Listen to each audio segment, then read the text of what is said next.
चलो हमने next topic है रे ऑप्टिक्स का टोटल इंटरनल रिफ्लेक्शन, ठीक है।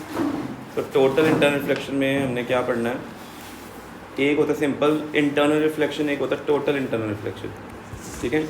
क्लास 10th में ना आपने किया हुआ है कि जब वो रेनबो बनता है ना, जैसे एक ड्रॉप होता है, तो लाइट रे जैसे ये आ रही है, ऐसे लाइट रे आई सन से, एक रिफ्लेक्शन यहाँ पे हुई इस जगह पे, फिर यहाँ पे ऐसे लाइट हुई, फिर ऐसे वापस चली गई।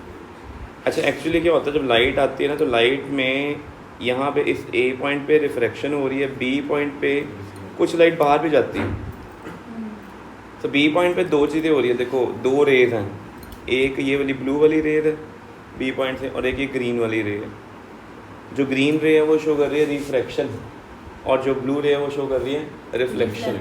तो यहाँ पे सिंपल वर्ड क्या हो रहा है, इंटरनल रिफ्लेक्शन हो रही है, ठीक है। तो अगर आप क्लास 10 की एनसीईआरटी बुक पढ़ो ना, वहाँ पे वर्ड टोटल इंटरनल रिफ्लेक्शन लिखा हुआ, वहाँ पे लिखा हुआ है इंटरनल रिफ्लेक्शन। तो ये रियलिटी है। आप ग्लास के जब टेबल होता है ना ग्लास का, उसमें अपना फेस देखो तो आपको नीचे फ्लोर भी नज़र आएगा, अपना फेस भी नज़र आएगा, बट प्रॉपर्ली दोनों नज़र नहीं आते हैं। कुछ पार्ट लाइट रिफ्लेक्ट होती है, कुछ पार्ट लाइट क्या होती है, रिफ्लेक्ट होती है, ठीक है। तो याद रखना कोई भी बॉडी ऐसी नहीं है जो आइडियली 100% लाइट को रिफ्लेक्ट बैक कर दे या अब्जॉर्ब कर ले, ठीक है। अगर कोई रे सोर्स है जो सारी लाइट अब्जॉर्ब कर रहा है, वो आइडियल ब्लैक बॉडी होती है, ठीक है। तो ये था जो क्लास 10th में किया हुआ। अब यहाँ पे वर्ड हमारा इंटरनल रिफ्लेक्शन नहीं है, वर्ड हमारा टोटल इंटरनल रिफ्लेक्शन। तो टोटल इंटरनल रिफ्लेक्शन का मीनिंग होता है कि लाइट रे का कोई भी पार्ट दूसरे मीडियम में ट्रेवल ना करे, 100% रिफ्लेक्शन होगा, ठीक है।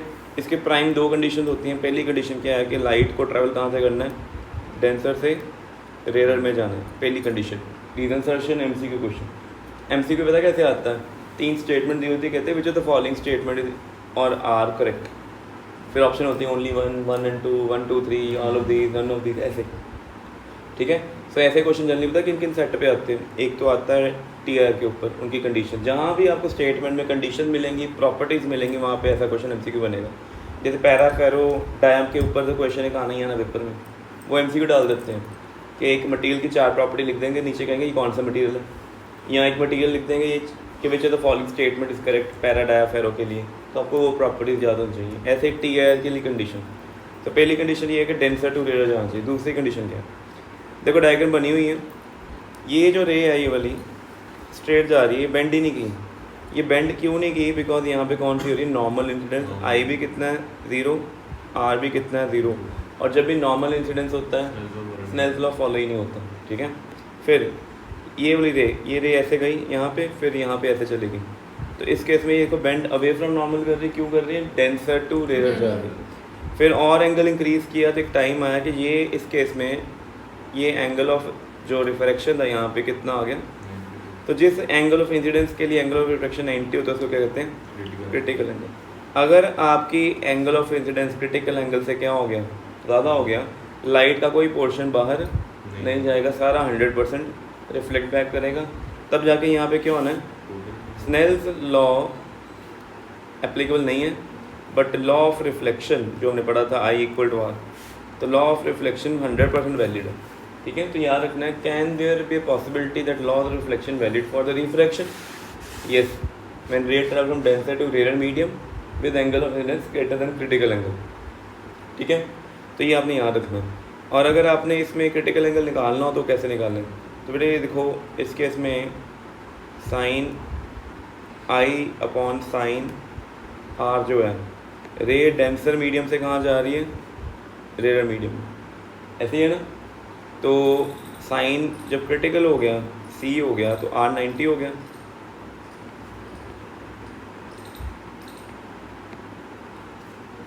ठीक है। साइन 90 कितना हो गया, 1 हो गया। तो ये मेरे पास साइन सी फाइनली कितना बन गया, डेंसर म्यू आर। तो ये तो आ गया, बट आपको मैंने एक चीज़ पहले ही बताई हुई कि जब भी आपने रिफ्लेक्टिव इंडेक्स देखना है तो हमेशा कौन सा होना चाहिए, इधर डी म्यू आर और आर म्यू डी। हमेशा जब भी हमने एपरेंट डेप्थ वाला टॉपिक पढ़ा, हमने एपरेंट हाइट पढ़ा, कि जब भी आपने टॉपिक पढ़ना है तो हमेशा कौन सा, तो डी म्यू आर की जगह क्या लिखोगे फिर, 1/r म्यू डी। तो ये फॉर्मूला नहीं भूलना आपको, ठीक है। और ये बनेगा कि इसके इक्वल म्यू आर बाय, ये भी आपने फॉर्मूले याद रखने। तो ये बड़े इंपॉर्टेंट फॉर्मूले हैं, क्रिटिकल एंगल कैसे निकालना। कई बार प्रॉब्लम आ जाती है कि कौन सा रिफ्रैक्टिव इंडेक्स ऊपर रखना है। तो आपको बताऊँ जो साइन की वैल्यू 1 से बड़ी होती है कि 1 से छोटी होती है? हमेशा छोटी होती है ना 1 से। तो म्यू आर म्यू डी की वैल्यू रेसिप्रोकल करके ऐसे लिखनी है कि आंसर हमेशा 1 से क्या है, लेस है। ठीक है, ठीक है, तो ये याद रखना आपने। ठीक है, तो ये क्रिटिकल एंगल का फॉर्मूला है। ठीक है, आगे बड़े सारे न्यूमेरिकल हैं इसके। तो टोटल इंटरनल रिफ्लेक्शन आगे देखो, कंडीशन आगे एसेंशियल। तो ये एसेंशियल कंडीशन है, तो इस बार इनके ऊपर एमसीक्यू और असर्शन रीज़न क्वेश्चन ही आएगा, कोई थ्योरी क्वेश्चन नहीं आना उन्हें। बहुत चांस हुआ 2 मार्क में अगर आता है तो न्यूमेरिकल आ जाएगा या डायग्राम्स आ जाएगा, how T R help us to see different kind of things. Critical angle हो गया, फॉर्मूला पढ़ लिया हमने। ठीक है, example brilliance of diamond. Brilliance of diamond का मीनिंग होता है, डायमंड बताओ पहले, ग्लिटर कर रहा है, शाइन कर रहा है कि स्पार्कल कर रहा है? शाइन नहीं करता। शाइनिंग का मीनिंग होता है लाइट आती है, रिफ्लेक्ट बैक कर जाती है, स्पार्कल करता है। स्पार्कल का मीनिंग देखो ये है, एक बार लाइट उसके अंदर एंटर होगी, कहीं से चली गई यहाँ पे, इस जगह पे जो एंगल ऑफ इंसिडेंस है वो क्रिटिकल से क्या होगा, और लाइट अंदर चली गई। फिर इस जगह पे भी एंगल ऑफ इंसिडेंस क्रिटिकल से ज़्यादा होगा, फिर अंदर आ गई। ऐसे करते करते यहाँ पे हिट गई, फिर यहाँ जाएगी, ऐसे वो ऐसे करती जाएगी। लाइट कभी बाहर नहीं आनी।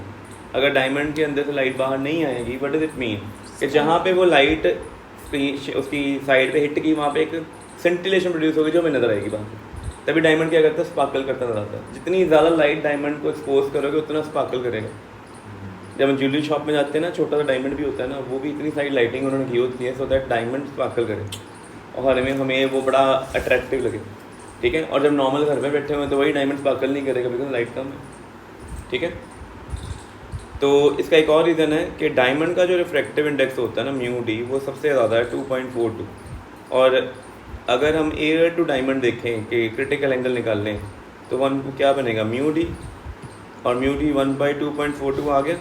अब बताओ, डिनोमिनेटर बड़ा ही ज़्यादा बड़ा मैक्सिमम है, तो क्रिटिकल एंगल क्या होगा, बहुत छोटा। तो इसका मीन डायमंड में क्रिटिकल एंगल बड़ा ही कम है।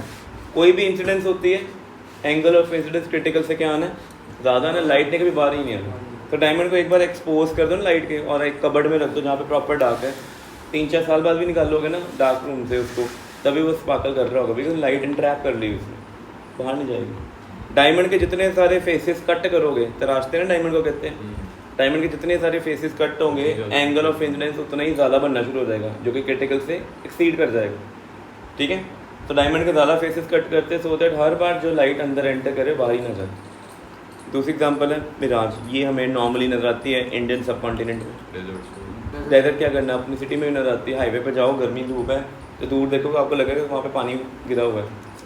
ठीक है, ट्राई करना कि नेक्स्ट टाइम हाईवे पे जाओ ना, गर्मी प्रॉपर सन क्लियर होना चाहिए आफ्टरनून में, दूर से देखो आपको लगेगा वहाँ पे ज़मीन पे पानी गिरा हुआ है, वो शाइन कर रहा होगा पानी। ऐसा होता है ना, जैसे मान लो कि अगर कहीं पे मिरर लगा हो या पानी लगा हो तो क्या होता है कि रे लाइट की आती है, वो वहाँ से रिफ्लेक्ट बैक कर जाती है, ऐसे होता है ना।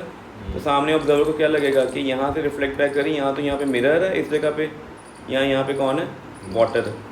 ठीक है, तो मिराज इंडियन सब कॉन्टिनेंट में नज़र आता है। क्यों नज़र आता है उसके बारे में थोड़ा पढ़ लेते हैं। होता क्या है कि ये रोड है, तो रोड के बिल्कुल पास ना यहाँ पे इस जगह पे क्या होती है, हॉट एयर, गर्मियों में ऐसे ही होता है, और उसके ऊपर क्या होती है, कोल्ड एयर। कोल्ड एयर क्या एक्ट करती है, रेयर मीडियम, हॉट एयर क्या एक्ट करती है, डेंसर मीडियम। ठीक है, और उल्टा लिख दिया मैंने, वो डेंसर, हाँ, नीचे हॉट एयर है, रेयर है, ऊपर डेंसर है। मान लो यहाँ पे एक ट्री खड़ा है यहाँ पे, ठीक है, तो ट्री से रेज आ रही हैं ऐसे, इधर रिफ्लेक्ट की कोई रे ऐसे चली गई। अगर कोई रे ऐसे आई जिसका एंगल ऑफ इंसिडेंस क्या हो गया, क्रिटिकल से, तो रे ऐसे चली जाएगी। तो यहाँ दूर एक बंदा बड़ी दूर से देख रहा है, उसको लग रहा है कि ये जो रे आ रही है कहाँ से आ रही है, बंदा पेड़ तो नहीं बड़ा है, बेटे दूर से देख रहे हैं, दूर से देख रहे हैं। Common, use your common sense, use your common sense, use your common sense. बंदा दूर से देख रहा है, ठीक है। ऐसे अब्रप्ट क्वेश्चन पूछोगे इसका आंसर होगा यूज़ योर कॉमन सेंस। बेटे दूर से बना लो, ऐसे बना ले, ऐसे बना ले, पेड़ से अगर बंदा इधर भेज दे। अब बोल, पेड़ से चढ़ के देख रहा हो उसके बेटे, आई नहीं लाइट, ये देखो, ये देखो, दूर से देख रहा बंदा। एयर तो यार, एयर ये आपको पूछ के आएगी एयर कहाँ पे अपना मीडियम चेंज कर रही है, क्या हॉट एयर नीचे ऊपर कोल्ड एयर नहीं ऊपर है तो उसका रिफ्रैक्टिव इंडेक्स एक इंस्टेंट में डिस्क्रीटली चेंज हो रहा है कि कंटिन्यूसली चेंज हो रहा है, बताओ। या गर्म हवा नीचे है ऊपर ठंडी हवा है, उनका जो रिफ्रैक्टिव इंडेक्स चेंज हो रहा है वो कंटिन्यूसली चेंज हो रहा है कि अचानक से शिफ्ट हो जाता है? कंटिन्यूसली चेंज होगा। क्या आपको पता है एटमॉस्फेयर की रिफ्रैक्टिव इंडेक्स यूनिफॉर्म है? ये भी नहीं पता हमें। क्लास 10 में किया है एटमॉस्फेरिक रिफ्लेक्शन, किया था रिफ्रैक्शन फ्लिकरिंग ऑफ ऑब्जेक्ट। वो क्यों होता है? Variation in the refractive index of atmosphere. गर्मियों में लैंड के पास क्या होती है? हॉट एयर होती है, जस्ट अबव क्या होती है, जैसे ऊपर जाते हैं उसका रिफ्रैक्टिव इंडेक्स कम होता रहता है कंटिन्यूसली। तो जो रेज ऊपर से आ रही है, मैंने ये भी बताया कि कुछ रेज बेंड हो गई हैं, जो बेंड होंगी वो तो इधर चलेगी, बट कुछ क्या हो गई। अब आप ये सोचोगे कि इसमें वो लाइट रे ह्यूमन आई कि वो ह्यूमन आई पेड़ के लेवल पे आ गया, वो सिर्फ एक चीज़ है आपको समझाने के लिए। एक्चुअली यहाँ पे ये ह्यूमन आई बहुत दूर है। मिराज कभी भी आपको ये 2 मीटर 3 मीटर से नज़र नहीं आता, उसके लिए कम से कम 100-150 मीटर दूर होना चाहिए, ठीक है। हाईवे पे जाकर देखोगे ना जब ट्रैवल करते स्ट्रेट हाईवे में, तो आपको 150 to 200 मीटर अवे चाहिए, बड़ी दूर से देखना आपने। अगर पास आकर देखो तो वहाँ पानी नहीं होता, ठीक है। तो इसका meaning some rays are reflected back to the human eye. तो ह्यूमन आई को क्या लगेगा, रेज कहाँ से आ रही हैं? ह्यूमन आई को लगेगा जो ये रे ऐसे रिफ्लेक्ट हो गई है इंटरनली, तो ये रेज कहाँ से आई? इस जगह से, यहाँ से। तो उसको लगेगा ये नीचे से रेज क्यों आ रही है, पेड़ की इमेज नीचे क्यों बन रही है, जो पेड़ की कैनोपी टॉप पे है वो नीचे क्यों शो हो रही है? उसका रीज़न है कि यहाँ पे पानी होगा, बट एक्चुअली वहाँ पे पानी। तो डेजर्ट्स में भी ऐसा होता है कि पानी का ना कहते हैं ना कि लिश्कार बनता है, कहते पानी है, बट इल्यूजन होता है, बट एक्चुअली वहाँ पानी होता नहीं है। क्यों नहीं होता? मिराज। तो मिराज से ये चीज़ होती है इंडियन सबकॉन्टिनेंट में। और एक और होता है, यहाँ पे बताया उन्होंने नहीं बताया, वो होता है लूमिंग। सुना हो कभी लूमिंग क्या होती है? देखो टाइटैनिक शिप क्यों हुआ था, वो उसका आइसबर्ग से ना एक्सीडेंट हो गया था, क्यों हुआ था? उसका रीज़न होता है ओशंस में क्या होता है, ओशंस में अब नीचे कोल्ड एयर होती है, ऊपर क्या होती है? हॉट एयर होती है। तो यहाँ से मान लो कि एक शिप आ रहा है, इस जगह पे शिप है मेरे पास, यहाँ पे कोई शिप, ठीक है। तो यहाँ पे एक पर्सन खड़ा है, उसको देखना है उसने, यहाँ पे एक आइसबर्ग है। तो आइसबर्ग की रेज कुछ तो सामने जा रही हैं, ठीक है, कुछ रेज ऐसे हिट कर रही हैं, क्योंकि अब ये क्या हुआ, ये नीचे मेरे पास डेंसर है, ऊपर क्या है? रेजर है। ये बेंड ऐसे कर जाएगी, कुछ रेज ऐसे इंटरनली रिफ्लेक्ट करके ऐसे पहुंच जाएंगी, और जो रेज इंटरनली रिफ्लेक्ट करके ऐसे पहुंची तो ह्यूमन को क्या नज़र आएगा, ये रेज कहाँ से आ रही हैं? यहाँ से कहीं से आ रही हैं, ऊपर से। तो उनको आइसबर्ग कहाँ नज़र आया? ऊपर नज़र आया, हवा में। अब हवा में आइसबर्ग नज़र आ रहा है, नीचे से डिस्टर्बेंस बहुत ज़्यादा है, यहाँ पे आइसबर्ग नहीं है, फॉग है ना। पानी के ऊपर सर्दियों में देखो क्या होती है, फॉग बन जाती है। नीचे से आइसबर्ग नज़र नहीं आ रहा, ऊपर नज़र आ रहा है आइसबर्ग। वो आइसबर्ग लोकेट ही नहीं कर पाए कि अर्थ पे कहाँ पे होगा। मीन सामने उनको ऐसे आ रहा है, शिप उनका ये बड़ा हुआ है, उनको आइसबर्ग ना सीलिंग के साथ ऊपर से हैंग करता नज़र आ रहा है। अब उनका प्रॉब्लम है कि आइसबर्ग की लोकेशन यहाँ पे है कि यहाँ पे है, वो स्पीड एडजस्ट करने में प्रॉब्लम होगी। ब्रेकिंग सिस्टम लगाना होता है ना, ब्रेक लगानी है, एक तो वो है प्रॉब्लम, पानी में ब्रेक जल्दी लगती नहीं है, ठीक है ना। ब्रेक लगाने में टाइम लेट हो गए, वो डिले हो गया। उन्होंने एडजस्ट सोचा था कि आइसबर्ग यहाँ पे होगा, ठीक है, बट वो निकला कहाँ पे? यहाँ पे निकला, पहले हिट करके। This was all due to looming, ठीक है। तो ये चीज़ क्लियर है पहले। तो जब भी लूमिंग देखनी है या मिराज देखना है, डिस्टेंस 200 से 250 मीटर होना चाहिए मिनिमम, ठीक है। तो ये चीज़ याद रखना आपने। इसके बाद हमारा अगला क्या है? मिराज हो गया, टोटली रिफ्लेक्टिंग। ये एनसीईआरटी में भी क्वेश्चन है, एनसीईआरटी बुक में ना इसकी डायग्राम बनी हुई हैं। एक दो बार तो स्कूल के पेपर्स में ना मैंने बोर्ड के पेपर में देखा, वो तीनों डायग्राम 3 मार्क में आ गई। क्वेश्चन क्या होता है, कहते हैं प्रिज्म को यूज़ करके लाइट को 90 डिग्री पे बेंड कर दो, प्रिज्म को यूज़ करके लाइट को 180 डिग्री पे बेंड करवा दो, रिवर्स करवा दो, और प्रिज्म को यूज़ करके लाइट रे को इन्वर्ट कर दो। इन्वर्ट करने का मीनिंग देखो क्या हो। पहला, ये मेरे पास राइट एंगल आइसोसेलेस प्रिज्म, ठीक है। लाइट रे ऐसे आ रही, देखो ये सीधी लाइट रे आई, इस जगह पे जो एंगल ऑफ इंसिडेंस बना कितना है, और यहाँ पे कोई रिफ्लेक्शन नहीं होनी। यहाँ पे जो एंगल ऑफ इंसिडेंस है वो मेरे पास क्या है, क्रिटिकल एंगल से। अगर वो क्रिटिकल ज़्यादा तो यहाँ पे रिफ्लेक्टर कैसे चला जाएगा, तो देखो लाइट बेंड होगी कितने एंगल से, 90 डिग्री, ठीक है। यहाँ पे रिफ्लेक्शन नहीं होनी क्योंकि नॉर्मल इंसिडेंस है, यहाँ पे इंटरनल रिफ्लेक्शन की हुई total because angle incidence critical है। अब आपने ऑब्वियस है कार्टून देखे होंगे, सबमरीन्स में वो एक पाइप से बाहर निकालते हैं, बाहर आउटर वर्ल्ड देख लेते हैं, पेरिस्कोप कहते हैं उसको, तो पेरिस्कोप कैसे बनती है अगर प्रिज्म यूज़ करना हो, केस स्टडी पेपर में आ सकती है कि पेरिस्कोप बना के दिखाओ जी, 2 मार्क क्वेश्चन भी आ सकता है। अब वो कैसे होता है देखो, बेटे मिरर भी लगा सकते हो, प्रिज्म भी लगा सकते हो। ये देखो कैसे मैंने 2 प्रिज्म लगा दिए ऐसे। अब मेरे पास ये लाइट रे आनी है,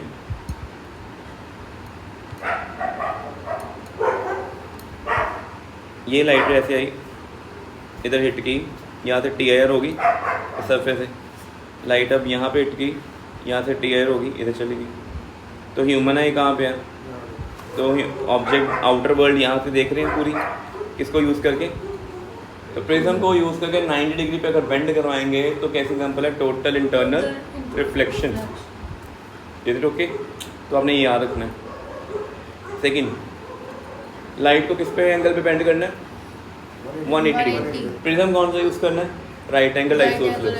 प्रिज्म बनाया देखो, पूरा राइट एंगल बन गया ये सारा। अब देखो ये रे पहली रे आई, इधर गई, हिट गई, यहाँ पे TIR हुई, फिर नीचे आई, फिर यहाँ पे TIR हुई, वापस चलेगी, होगी 180 पे बेंड। नहीं तो नॉर्मली 180 पे बेंड कौन करता है, प्लेन मिरर। तो पेपर में MCQ आता है only plane mirror can reflect light at 180 degree, assertion है। तो याद रखना है, नहीं ओनली गलत है, plane mirror can reflect but only plane mirror is not correct. कौन कौन होता है, प्रिज्म भी एक्ट करता है। पेपर क्वेश्चन आता है can prism act as reflecting, justify the answer. तो आपको ये दिखाना है, ठीक है। तो ये याद रखना है कि आपने ये कॉपी पे ये नोट सारे बनाने। कैन आपके पास जो प्रिज्म है एक्ट एज रिफ्लेक्टिंग। मैं ना यूट्यूब पे वीडियो भी पोस्ट कर दूंगा ये, ठीक है। तो एक बार वीडियो दोबारा रिवाइव कर देना, सारी देखना ज़रूर, ठीक है। जिन्ना ये होती है एक्टिव लर्निंग, जब हम किसी चीज़ को सुनते हैं ना, सुन के लिखते हैं, दैट इज़ एक्टिव लर्निंग, ठीक है। तो वो हमें करना चाहिए। जब हम पढ़ के एक ही चीज़ पढ़े जा रहे हैं, जैसे मैंने अभी आपको डायग्राम तो बता दी, नोट्स में डायग्राम लिखी हुई हैं, बट साथ साथ मैंने ये भी बताया कि ये पेपर में क्वेश्चन कैसे फ्रेम हो गया सकता है। हाँ, अंडरस्टैंडिंग बेस्ड क्वेश्चन, ठीक है। ये चैप्टर तो बड़ा इंपॉर्टेंट है, 3 मार्क का पेपर है, और ज़्यादा पेपर रिफ्रैक्शन ऑनवर्ड्स आता है, मिरर में कम आता है। मिरर में सिर्फ मिरर फॉर्मूला ही आएगा, बाकी सारे क्वेश्चन रिफ्रैक्शन बेस्ड और वेव ऑप्टिक्स में से आए, ठीक है। तो ये क्लियर हो गया, लाइट को 180 पे कौन बेंड करता है, mirror as well as prism.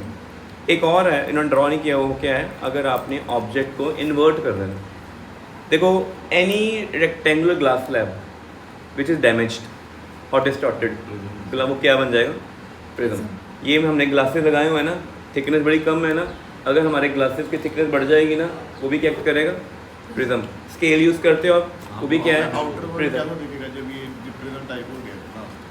क्या चीज़, हाँ, हमें कलर स्प्लिट होकर नजर आएंगे, डिस्पर्शन होगी, सामने वाइट लाइट आ रही है, मेरे को रेक्टेंगल नजर आएंगे। जैसे कोई गर्म चीज पियो तो आप यहाँ पे जब आते हो तब भी हमें वो थिन फिल्म इंटरफेरेंस है, थिन फिल्म इंटरफेरेंस, वो हमने पढ़ना आगे, that is interference in thin film. ये रास्ते में देखते हो जब बारिश होती है तो हाईवे पे पैचेस बने होते हैं, वहाँ पे कलर पैचेस होते हैं, बबल्स में कलर नजर आते हैं, that is interference. Oil leak होता है ना गाड़ियों से, तो ऑयल नीचे पानी होता है, ऊपर ऑयल की लेयर है, वहाँ पे विद एक्ट लाइक थिकनेस बढ़ गई तो क्या हो गया, प्रिज्म, ठीक है। हमारे ग्लासेस की थिकनेस जितनी कम होगी उतनी अच्छी क्वालिटी के ग्लास होंगे, जितनी थिकनेस बढ़ेगी दे एक्ट लाइक प्रिज्म। अब एक क्वेश्चन यही वाला है कि ये बना के दिखाता हूँ मैं, ऐसे है, तो ये मेरे पास क्या था, रेक्टेंगल ग्लास स्लैब। अब मैंने इस रेक्टेंगल ग्लास स्लैब को क्या किया, मैंने इसको ऐसे डीफॉर्म कर दिया, ठीक है। तो अब मेरे पास ऐसे बन गया है, ठीक है। इसको मैं और डिफॉर्म कर देता हूँ, लेट्स से ऐसे कर देते, पूरा ही ट्रेपेजॉइड बना देते हैं। ये क्या बना दिया मैंने, ट्रेपेजॉइड। रेज आ रही है यहाँ से, हाँ, ट्रेपीजियम में 3 डायमेंशन ट्रेपीजियम है, ठीक है, थिकनेस भी है इसकी, एरो सही नहीं बन रहा, ये अपराइट ऑब्जेक्ट है, यहाँ से रे आ रही है और एक बॉटम से रे आई, इस जगह पे क्या हुई, रिफ्रैक्शन हुई, नीचे चलेगी, इसकी भी क्या हुई, यहाँ पे रिफ्रैक्शन, ये ऐसे चलेगी, यहाँ से इस जगह से क्या हुई, TIR, इसकी क्या होगी, TIR होगी, ये भी इधर पहुँचेगी, यहाँ से अब ये रिफ्लेक्ट होके बाहर चलेगी, ये भी रिफ्लेक्ट होके बाहर, और ऑब्जेक्ट देखो क्या होगी, तो पेपर में भी आपने ऐसे कंट्रास्ट बनाना है पेन और पेंसिल को यूज़ करके। देखो क्या हुआ, ऑब्जेक्ट पहले अपराइट थी, अब इमेज क्या होगी, ये ऐसा काम कौन करता है,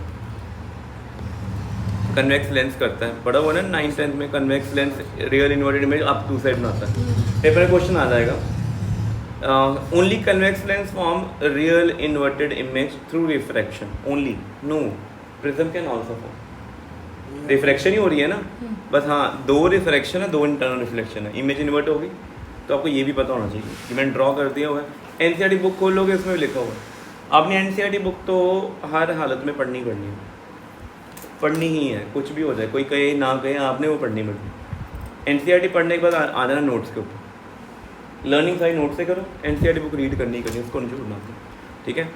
next optical fibre, most important thing in current era, जिसके बिना हमारी लाइफ एग्जिस्टेंस ही नहीं है, ठीक है, क्योंकि हम वाईफाई से कनेक्टेड हैं, मोबाइल डेटा यूज़ कर रहे हैं। हमें लगता है कि मोबाइल डेटा हमारा सैटेलाइट कम्युनिकेशन शो कर रहा है, एक्चुअली वो सैटेलाइट कम्युनिकेशन नहीं है, वो ऑप्टिकल फाइबर के थ्रू सिग्नल जा रहे हैं। मीन मैं यहाँ पे अगर ये डेटा यूज़ कर रहा हूँ ना, मेरा वाईफाई से कनेक्टेड है, वाईफाई की वायर बाहर से खंभों से कहाँ जा रही है, नियरेस्ट एक सेटअप लगा होगा, एक हमारे जैसे इस रीजन में कोई 4-5 किलोमीटर रीजन में ना, रेडियस में एक सेटअप लगाते हैं वो, जहाँ पे सारी वायर पहुँचते हैं, वहाँ से अंडरग्राउंड ऑप्टिकल फाइबर जाती है, वो ट्रैवल करती है नियरेस्ट सेंटर तक।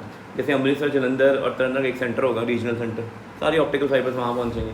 वहाँ से ऑप्टिकल फाइबर्स पहुँचेंगे सी लिंक में, सी लिंक मतलब कहाँ, कोस्टल एरिया, सीधा ही बॉम्बे महाराष्ट्र में अंडरग्राउंड ऑप्टिकल फाइबर सिस्टम चला हुआ है सारा। और ये किसने डाला हुआ है, जियो ने, जियो कंपनी ने पूरे इंडिया में 80% उनका जो फाइबर था उनका चल रहा है। ये डालते कैसे हैं यार जिस तरह तुम गुजरात गैस पाइपिंग देखी हो, ये कहीं जगह लगी हुई है पाइपिंग गैस, येलो लाइन वाली, बेटे वो पाइप्स पता कितों आ रही, गुजरात तो आ रही है, मतलब गैस होते हैं स्टोरेज है, पहुँच पंजाब जगह में। पे सीवेज भी होता है, सीवेज नहीं, वो सीवेज है, उन्होंने वो अलाइन करके डाले जहाँ सीवेज होगा। सिटी में नहीं डाल सकते, सिटी क्योंकि मिस इंटरप्रेटेड है, सिटी सारी टेढ़ी मेढ़ी बनी हुई है, बट आउटर एरिया है वो सारे वेल मैनेज्ड है, तो वहाँ पे उनको पता सीवेज पाइपिंग कहाँ पे है, तो अंडर वो डक करके पाइपा पाई हुई हैं। तो ये देखते भी कई बार सड़कों जो बनती है ना, बड़ी वड्डी ऑरेंज कलर की पाइप्स होती हैं, बहुत बड़े रोल होंगे, वो सारी इंटरनेट केबल्स हैं।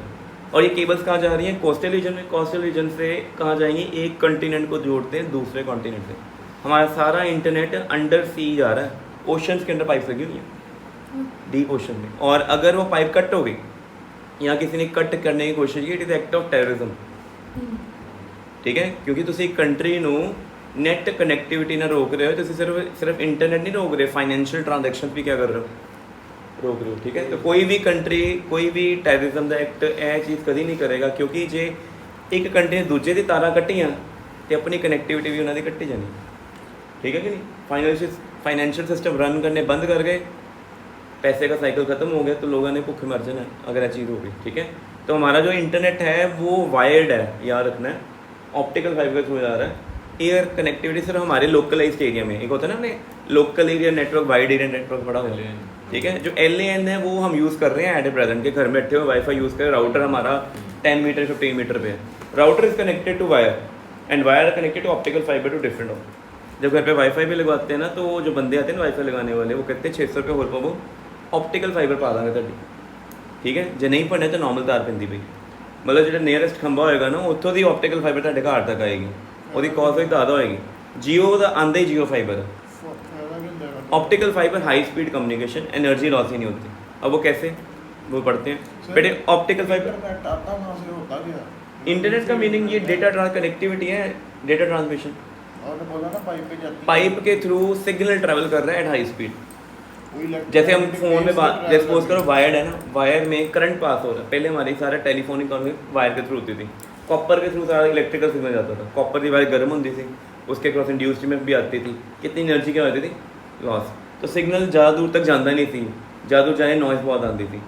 ऑडियो कॉल ही बड़ी अच्छी होती थी, अब क्या है, वीडियो कॉल भी बड़ी हाई क्वालिटी हो गई है, मतलब ज़्यादा अमाउंट ऑफ सिग्नल भेज दिया कम टाइम में, और हमारा सिग्नल की स्ट्रेंथ कम भी नहीं हो रही, मतलब वो सिग्नल वायर में अब्जॉर्ब ही नहीं हो रहा। अब्जॉर्ब क्यों नहीं हो रहा, क्योंकि ऑप्टिकल फाइबर है, लाइट बेंड होती है। ऑप्टिकल फाइबर बनाई कि नहीं बेटे, EM वेव सारी डिस्प्लेसमेंट है, एयर में ट्रैवल कर रही है, और EM वेव भी कौन है, light is EM wave, optical fibre में भी लाइट जाती है, तो it is again EM wave propagation, but specifically किसकी, विजिबल लाइट की, या आपके पास इन IR रे होगी, ठीक है। ऑप्टिकल फाइबर बनाई कि नहीं सी, पंजाबी साइंटिस्ट का सी, Narinder Singh Kapany 1956 optical fibre first time बनाई थी। ठीक है, नोबल प्राइज़ नहीं मिले उन्होंने, मिलना चाहिए ਸੀ, बट होंगे ना कि इंडियंस के अगेंस्ट थोड़ा रेसिज्म होंगे तो वो नहीं देंगे नोबल प्राइज़ जल्दी कितने। ठीक है, बनाई उन्होंने। ठीक है, तो ऑप्टिकल फाइबर से होंगे कि देखो दो चीज़ें याद रखनी है, एक होती क्लैडिंग, एक होता है कोर। पाइप को कट करके देखो के अंदर ग्लास लगा होगा तो, ठीक है, ग्लास है। ठीक है, बाहर क्या है, एयर है। ग्लास के अंदर भी दो मीडियम है, देखो ऐसा, ये आपको नज़र आ रहा है, ये थोड़ा डार्क ब्लैक है, ये थोड़ा फेड है। जो डार्क वाला होंगे उन्होंने की कहते हैं क्लैडिंग। क्लैडिंग का रिफ्रैक्टिव इंडेक्स थोड़ा घट होंगे तो अंदर की होंगे कोर, कोर का रिफ्रैक्टिव इंडेक्स थोड़ा ज़्यादा होंगे। तो जो रे यहाँ पे एंटर करती है ना, वो उन्होंने इस तरीके से मटेरियल सेट किया हुआ है ताकि क्रिटिकल एंगल बड़ा ही कम हो जाए, इन्ना घट हो जाए कि रे कोई इतने पहुँची रिफ्रैक्ट करके इतने पहुँची इस जगह पर, इतने जाके की होगी इंटरनल रिफ्लेक्ट, फिर इतने पहुँची इंटरनल रिफ्लेक्ट। क्या सिग्नल एब्जॉर्ब हो रहा है कहीं पे? सिग्नल एब्जॉर्ब ही नहीं हो रहा। और सिग्नल ट्रैवल कैसे कर रहा है? स्पीड ऑफ लाइट के साथ। मान लो मैंने 10,000 किलोमीटर है डिस्टेंस और मेरी लाइट की स्पीड है 3 × 10⁸ मीटर पर सेकेंड, तो मेरे को टाइम कितना लगेगा? 10,000 किलोमीटर। 10,000 किलोमीटर कितना हो गया? 10⁷ मीटर हो गया ना, और ये 3 × 10⁸ और सॉल्व करेंगे तो ये कितना आ जाएगा मेरे पास? 1/30। 1/30 कितना हो गया? 0.03 सेकेंड। मतलब ब्लिंक ऑफ आई से भी कम टाइम में 10,000 किलोमीटर डिस्टेंस ट्रैवल हो गया होगा। और यही तो होता है हमारे फ़ोन टेक्नोलॉजी में, इतनी जल्दी सिग्नल जाते हैं कि हम सोच भी नहीं सकते। क्यों? Optical fibre. और ऑप्टिकल फाइबर में होता क्या? Total internal reflection. पेपर में क्वेश्चन आते हैं कि क्लैडिंग का रिफ्लेक्टिव इंडेक्स बता दो, कोर का बता दो, और बताओ कि भाई ये रिफ्लेक्ट करेगी नहीं करेगी, क्रिटिकल एंगल निकाल दो। तो आपने बड़ा सिंपल निकालना फॉर्मूला। साइन सी मैंने क्या बताया था? 1 - रेयर म्यू डेंसर। बस याद रखना रेयर कौन है? क्लैडिंग वाला है, और डेंसर कौन है? कोर वाला। यस, और देखो बनाया हुआ ना, क्लैडिंग, कोर, और बाहर प्रोटेक्टिव कवर जो प्लास्टिक का होता है बड़ा थिक। ठीक है, ऑप्टिकल फाइबर की एप्लीकेशन आगे सारी लिखी हुई इन्होंने। ठीक है, कभी हम देखा वो छोटा सा वो हमारे पास होता है एक यार इंस्ट्रूमेंट होता है, उसके अंदर बड़े पतली पतली से फाइबर्स लगे होते हैं ऊपर, नीचे लाइट ग्लो करती है और लाइट ऊपर से उनके फाइबर्स के एंड पॉइंट पे लाइट ग्लो करती नजर आती है। देखिए टॉय होता है, मंदिरों के बाहर मिलता है, छोटा है होंगे पर पाइप्स की होती बड़ी पतली स्ट्रॉज होंगी हैं, नीचे लाइट लगी होती ग्रीन कलर की, लाइट उस फाइबर के थ्रू पास करती है और फाइबर के टिप ग्लो करती है, that is optical fibre. Endoscopy होती है, एंडोस्कोपी में भी क्या होता है, पाइप अंदर डालते हैं, कैमरा से सारी एडिशन सारी कैप्चर करते हैं, वो भी क्या है? Optical fibre. ठीक है, तो आपने याद रखना है। तो ये था ऑप्टिकल फाइबर वाला काम। अब हम पढ़ेंगे, ख़त्म हो गया सारा टीआर के ऊपर न्यूमेरिकल कर लें, बट उससे पहले हम एक टॉपिक और पढ़ेंगे, सफेरिकल रिफ्रैक्टिव सरफेस। क्या होती है सफेरिकल रिफ्रैक्टिव सरफेस? आपके पास सिंपल सी बात है, सरफेस ये मेरे पास क्या है, थिक ग्लास स्लैब है ना, इस ग्लास स्लैब के ना मैंने एज को ना एच कर दिया। एच करने का मीनिंग होता है मैंने उनका कसा आके ना इतना ही शेप बनाते हैं, या सेम टाइम उसकी शेप ऐसे बना सकता हूँ। ये थिक है मटेरियल, थिन नहीं है, it is not thin, it is thick. Glass slab है बड़ी मोटी, बट एक सरफेस को आपने कर्व कर दिया आउट, एक कर्व को क्या कर दिया इन, तो ये कौन सी बनेगी? ये कौन सरफेस बनेगी? Convex spherical surface. ये बनेगी कनकेव। बेटे ये लेंस नहीं है तो लेंस वर्ड ना यूज़ करो, ये थिक है, इसकी थिकनेस कम से कम कितनी होगी? 5 सेंटीमीटर, मिनिमम 5 सेंटीमीटर होगी। लेंस होता है 5 सेंटीमीटर का, इसलिए इसको क्या बोला? Convex spherical surface. और कनकेव लेंस तो कितना होता है? 1 मिलीमीटर या 2 या 3 मिलीमीटर, 3 या 4 मिलीमीटर, ज़्यादा तो होता नहीं। ठीक है, वो इसी सरफेस से बनता है। ठीक है, बट पहले हमने ये पढ़ना कितने तरह के देखो सरफेस आगे देखो 2। ठीक है, अब इसमें पोल है, सरफेस का पोल क्या होता है? Geometrical centre. और ये सी क्या होता है? Centre of curvature. ठीक है, centre of curvature, pole, radius, सारी चीज़ें सेम है। प्रिंसिपल एक्सिस भी आ गया। कार्टेशियन वो जो साइन कन्वेंशन थी, all distance are made from pole, distance in the incident ray positive, distance in opposite to incident ray negative, distance vertically opposite upward जो होते हैं पॉजिटिव, वर्टिकल डाउनवर्ड क्या होते हैं। अब आगे असम्पशन जो आपने लर्न करनी है बेटे, जब भी आपको ये क्वेश्चन आएगा तो आपने साइन कन्वेंशन जैसे मिरर फॉर्म में लिखे थे ना, असम्पशन लिखी थी वो लिखनी है। अब इसको करने से पहले असम्पशन बताओ, रेस क्या होनी चाहिए, पढ़ा था हमने इस पूरे चैप्टर में सारी रेस कौन सी पढ़े, पैराएक्सियल रेस। पैराएक्सियल रेस क्या होती है, nearly parallel to the principal axis. तो वो जो एंगल बनाती हैं रेज विद प्रिंसिपल एक्सिस हमेशा क्या होंगे, स्मॉल के लार्ज, और वो इतने स्मॉल होंगे, आई आर इतने स्मॉल हैं कि sine i is approximately equal to tan i approximately equal to i, ये याद रखना आपने, ठीक है। और अपर्चर क्या होना चाहिए, स्मॉल, क्योंकि अपर्चर का मीनिंग क्या है, ये जो रीजन है ना यहाँ से लेकर यहाँ तक, ये रीजन दिस इज अपर्चर। ये जितना छोटा होगा ना तो रेस पोल के पास होंगी, और ये जितना बड़ा होगा रेस पोल से दूर जाएंगी। पोल से दूर जाएंगी तो वो क्या बन जाएंगी, मार्जिनल रेस। मार्जिनल रेस पे law of refraction reflection valid, वो सिर्फ किस पे वैलिड होते हैं, near to the pole small angle paraxial में, ठीक है। तो असम्पशन आपने लिखनी है, और ये डेरिवेशन हम नेक्स्ट क्लास में करेंगे, अभी नहीं करनी, सर हमने स्फेरिकल मिरर्स के बारे में पढ़ा।